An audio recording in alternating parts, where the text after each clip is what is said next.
Hello, welcome to Perspectives, different angles for the same situation.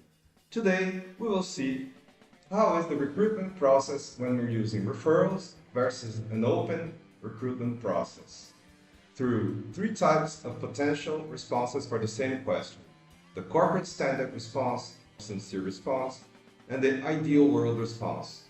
Remember, these are just examples and do not represent the absolute truth. Create yours.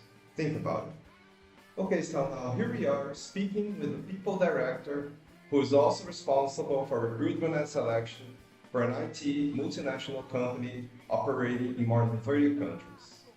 Let's get to it. Why do you prefer hiring someone who was referred over a new recruitment and open process? Okay, what would be the first type of response, the corporate standard response for your question? First of all, it's a pleasure to be here.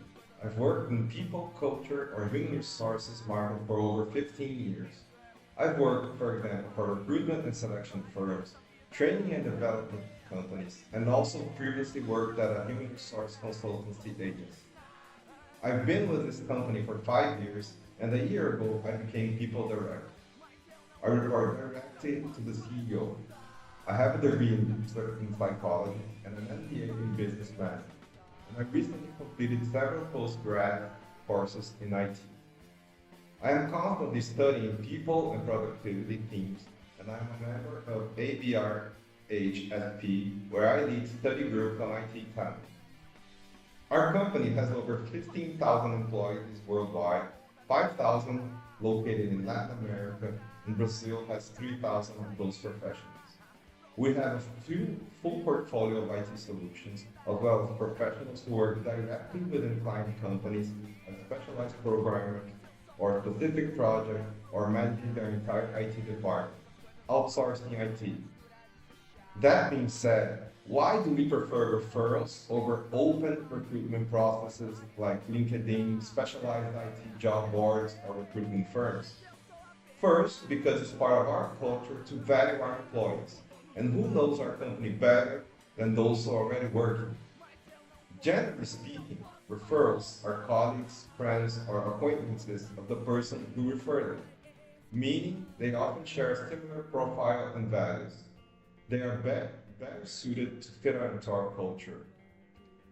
Furthermore, referrals likely have some prior knowledge of our daily operation through their friends who recommended them, how we work, what we value, types of clients we serve, and so on.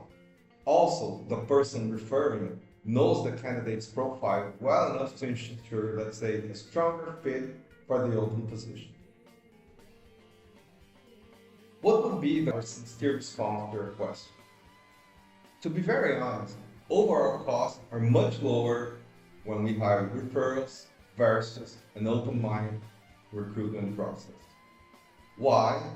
We don't have to spend time, money, and energy setting up this open recruitment and selection process. In other words, we don't need our staff wasting energy posting jobs, screening resumes, or setting up tests and interviews. Nor are we spending money on ads. Plus, the chance of getting dishonest candidates or expert at passing interviews drops drastically. After all, the person referring doesn't want to ruin their reputation internally by recommending that type of candidate. Does it reinforce culture? Sure. The person referring feels more valued. But beyond that, the total time to recruit someone via referral from the moment the job opens to the hiring is often just 10% of the total time we spend on an open recruitment process. It's faster, it's safer, and it costs less. What would be the ideal type of response for your question? In an ideal world, we wouldn't have to test candidates to see if what they say on their resume is true.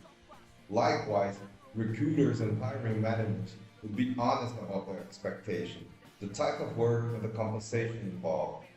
There wouldn't be any games or office policies when hiring someone. For example, I wouldn't need to say a position is hybrid if deep down I really wanted to be fully in person, just to attract more and better qualified candidates. In this ideal world, everyone would act according to who they truly are and what they expect, both candidates and recruiters. Another example, I wouldn't advertise a job for 10,000 a month if I actually have a budget of 13,000 a month, just to see if I can lowball good candidates. I also wouldn't need to sugarcoat the role, saying it's rare to work more than 10 hours a day, if in fact and reality it's very common. On the other hand, candidates will need to exaggerate saying they do this or that if they don't actually like it or only do it occasionally. In an ideal world, recruitment and selection would be transparent regarding the expectations of both the recruiter and applicant. Okay, today we saw three types of different responses for the same question. Remember, there are no absolute truths, and people may have different points of view from yours. Always consider that they may exist alternative takes on the same matter. This will hopefully help you navigate more open-mindedly through life. Knowledge always makes us grow. We never should stop learning. Think about it.